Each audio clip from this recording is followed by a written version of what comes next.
Hello everyone, welcome back to day 9 of Python for Beginners tutorial. And this day 9, you will learn the conditional statements and loops. After completing this lab, you'll be able to work with conditional statements such as if statements, nested if statements, if else statements, and if else statements. You'll also work with loops such as for loops, while loops. So don't forget to like, share, and subscribe, and let's get started. In this tutorial, I'm going to start from the conditional statement. The conditional statement is including comparison operators, branching, and logical operators. The branching allows you to run different statements for different inputs. It is helpful to think of an if statement. For example, the conditional statement is just if statement is if there is a condition and there is a block of statements like a function. You've already learned about functions, and the block of conditional statement is similar with the function block. So in the block of statements, you can do some block of statements or something. And based on the result of the conditional statement, it's going to return the do statements. Otherwise, if this condition becomes false, it prints the else part. Let's assume there is a locked room. So the if statement has a locked room, and the result of the if statement is true based on the evaluation of the conditional statements. You can enter the room and your program will run some predefined statements in the block of a statement or body of the conditional statement. But if the statement is false, which means the room is locked and you can't enter into the room, and the else statement can run something. So that is the else parts of the conditional statements. So this is a general syntax of conditional statements. So there is if statement, there is a condition that evaluates the Boolean value, either true or false. Based on the condition here, it's going to return the statements inside the conditional statements. For example, you might want a game to print the message high score. So let's do this. We first define a function high score, and this function takes two parameters, the player score and high score. So this function going to do that. There is a conditional statement inside this function. So you can do, so now we are going to develop an application or a program that can perform something, because we are learning step by step, and now we are organizing our codes. We are started from the variable declaration, operators, expressions, and now we have seen about functions, parameters, arguments. Now we are going to do the conditional statements and loops, and we organize our code and perform some tasks. Okay, that's it. So in this example, I'm going to show you that to develop a game to print the message high score, but only if the player's score is higher than the previous high score. Here, the function takes player score and high score. Then, based on the condition, we are going to define this function. It's going to evaluate either true or false, and the program will print the high score or low score. Okay, so you can write this as a formal logical statement if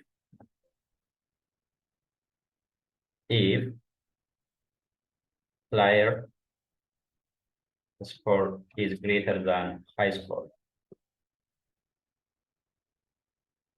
print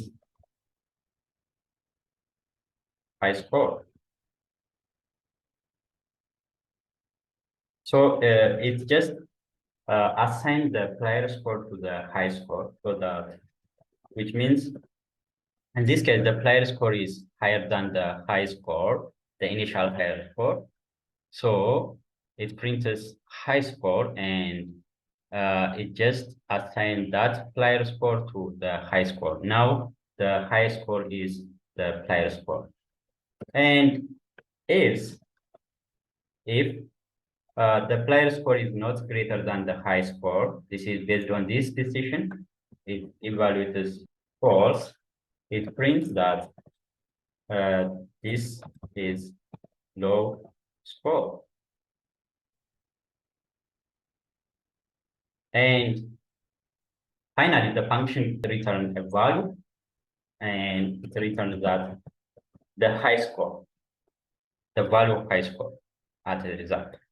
So this conditional statement is evaluated either true or false based on the scores of the player. So if the player score is higher than the high score, the initial high score, it prints that the player score is high score and assign the player score to the high score. So the previous high score is modified. Otherwise, which means the player score is less than the high score, it prints that the player score is low score, and finally returns the high score. Now let's call the function.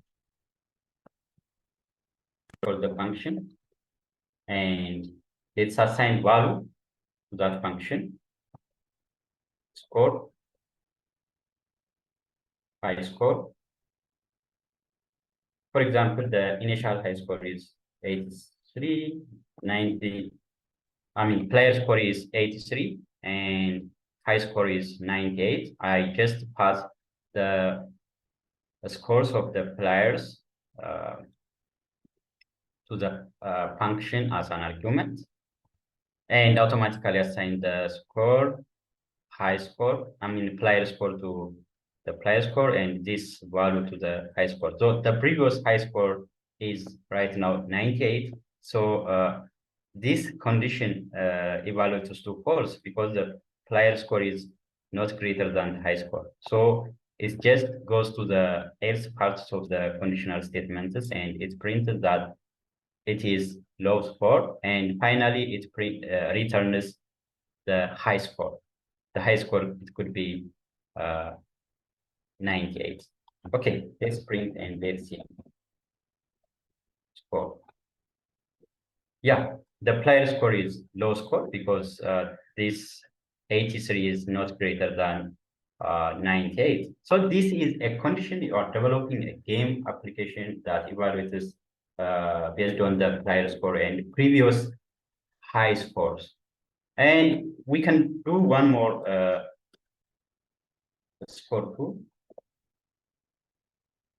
High score. For example, let's pass 95 is the player score and the previous high score is 93. So right now, it's just score 2. And the second function call, I passed the player score is 95 and the high score is 93. So it just evaluates that the player score in this case is greater than the high score. So it prints high score, and the high score is now modified and assigned the player score to the high score. And finally, it returns the high score is 95 because the current player score is greater than the previous high scores of the player. So this is what's called a simple conditional statement, including branching, logical operators, and functions also. And we are organizing our codes and building one program that can solve a problem, that can make a decision either the current player is higher score or not. Okay. So with if statements, we use similar syntax as we used for organizing functions. With functions, we had a def keyword that used to define a function followed by function name. And that function may take parameters or not, list of parameters, and that's called arguments. And it also followed ending with the colon and an indented body of statements. So the conditional statements are the body of the function. And inside the body of the function, we define the conditional statement as if statement is. So the if statement is similar with the function, the organizational function. So we have if keyword that used to define if statement and followed by the conditional expression. The conditional expression evaluates to Boolean value. The result of this evaluation is either true or false. Then this ended with the colon, and whatever ended with the colon, it must have the body of statements inside that code block. So for example, this, we have a statement that's gonna be printed based on the decision of this conditional statement. So if this is true, it prints out the statements inside the if statements. Otherwise, it goes to the else parts of the conditional statement that gonna be printed out, and the function gonna return the values of the function that is high score. So conditional statements are used to control your program flow. If you're developing more complicated program, so you can nest your if statements. You can define, for example, in the previous class, we have seen that we can define a nested function or inner function inside the function. The same is true in the conditional statements or if statements. We can define a nested statement. Let's do some example. Let's comment this and let's do some example. Variable if that x is less than 50, and inside this if statement we can define another if statement that is nested if statement. If x modulus 2 is 0, it returns that branch A. So this if the nested if may have else part. If that is this if statement is false, it prints the nested else part that is branch B. If the statement is out of this, which means this the outer if statement is false, it goes to the else part of the outer if statement. That is else, and it returns branch. All right. So now let's call the function. Okay, so the result is branch A because 40 is less than 50. So that is evaluated to true. And if the outer if statement is true, it goes to the nested if statement and it evaluates to the this part, which means 40 modulus 2 is, there is no reminder in this case, so it equals to, the remainder is equal to 0, so it returns branch A. So if, for example, the nested if statement, let's evaluate 41. It is to B because the outer is already true because 41 is still less than 50, and it goes to the nested if statement and it evaluates to the if parts of the nested if statement, and 41 modulus 2 is not equal to 0. So the remainder is greater than 0. And so if this is false, which means it goes to the else parts of the nested if statements and it prints or returns the branch B.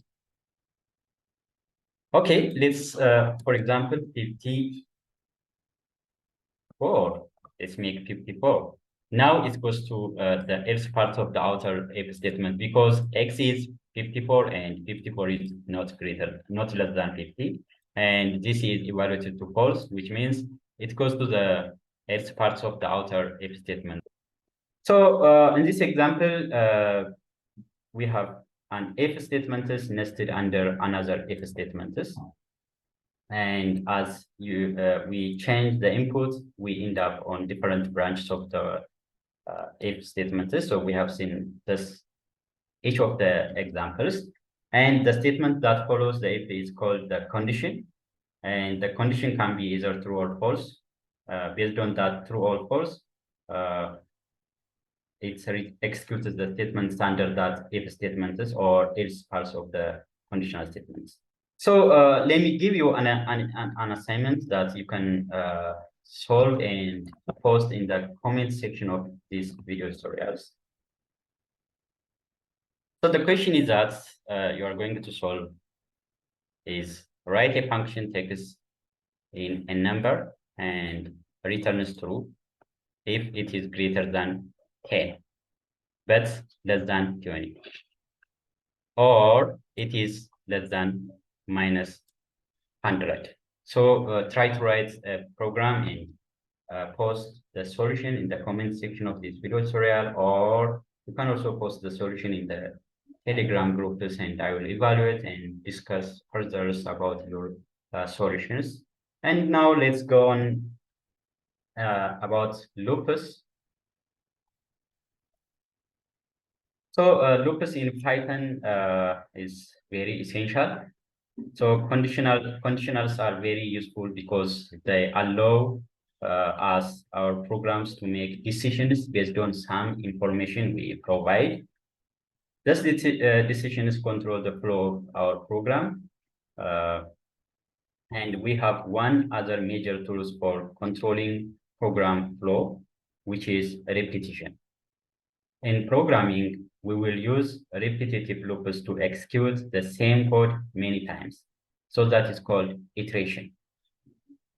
A repeated execution like loops can perform iterations. So we will look at the two types of loops, the for loop and while loops. So before we discuss about loops, let's discuss the range object.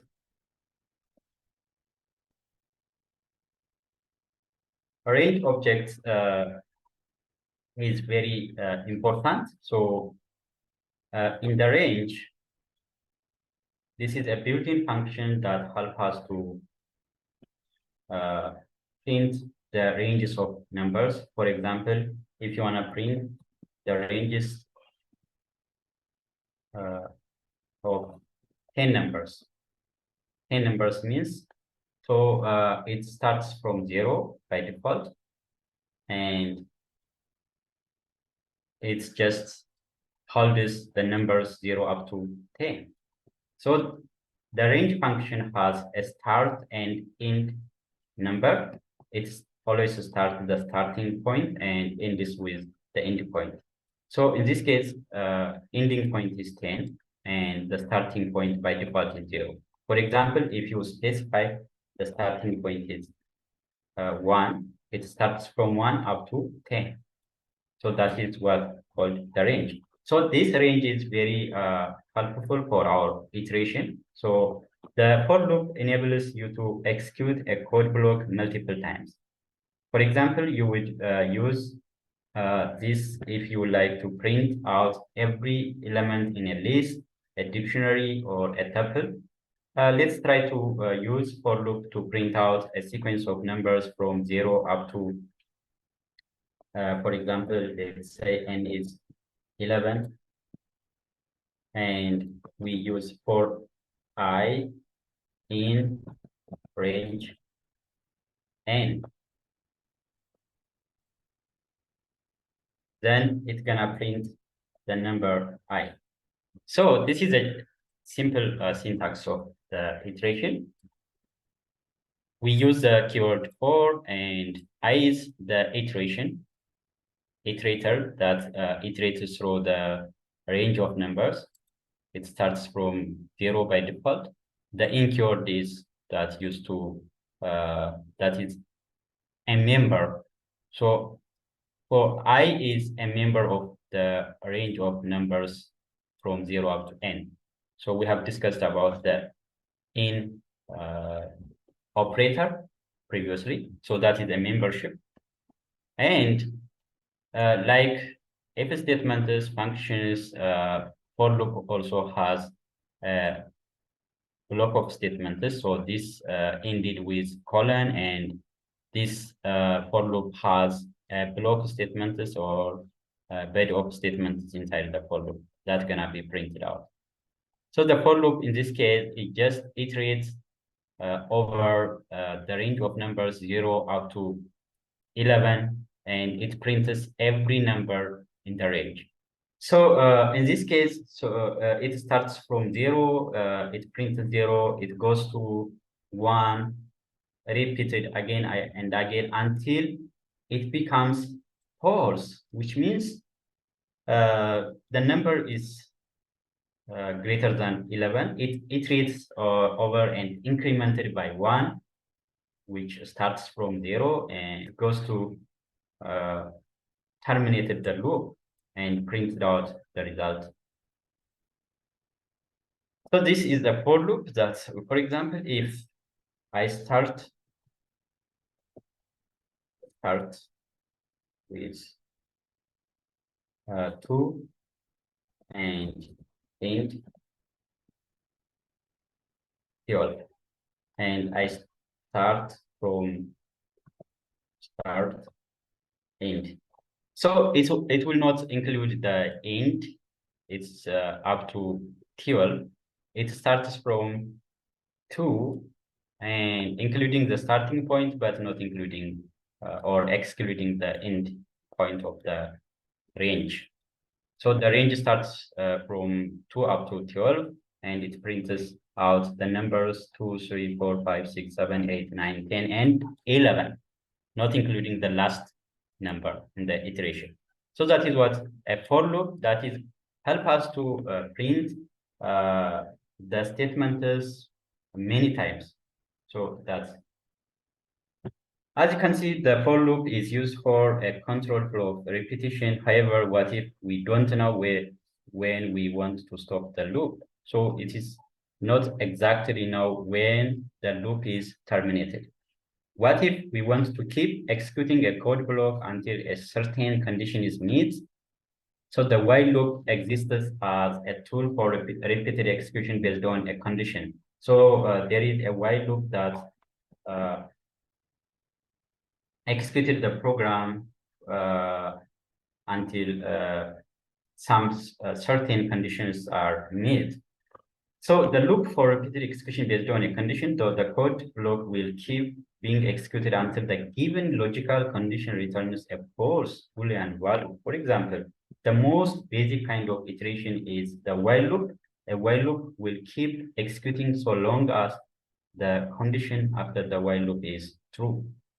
Okay, let's try to see an example of while loop. Let's say n is 10, and let's try to see the Fibonacci trace. Fibonacci, the F1, F0 is by default 0, F1 is 1, and let's print Fibonacci F0 and F1. Then we're going to just define the count starts from 2. Then while the count is less than n, this is the condition. And inside this, we determine the next Fibonacci, which is F0 plus F1. That is the next Fibonacci. So you can read about Fibonacci traces and print that the next Fibonacci, and we assign that F0 and F1 to F0. So the F1 would be the next Fibonacci. Then the count going to increment by 1. So we can plus assign, so that's the operator. And so this is the Fibonacci result. So always 0 is the first Fibonacci, 1 is the, 0 starts from Fibonacci 0 and Fibonacci 1 is 1. It repeats the Fibonacci 1. Then the second Fibonacci is 2, 3, 5, 8, 13, 21, it's 4. So it's continue until 41, 81. For example, if you reduce the number of, so we know that this program will execute until this condition becomes false. For example, this counter increment by 1, it starts from 2, and when every iteration it increases by 1 and it becomes 3, 4, 5, 6, 7, 8, 9, 10. When it becomes 10, 10 less than 10 is not true, that is false, and it stops iterating the loop and stops executing the program. That's while loop is better for some cases. And for loop is also important in, it's actually, it depends on the tasks that you wanna do. So the most basic kind of iteration is a while loop, and the while loop will keep executing so long as the condition after the while loop is true. So these are today's lesson about conditional statements in loops, and I hope you learned something new. And don't forget to like, share, and subscribe to my YouTube channel. Thanks for watching.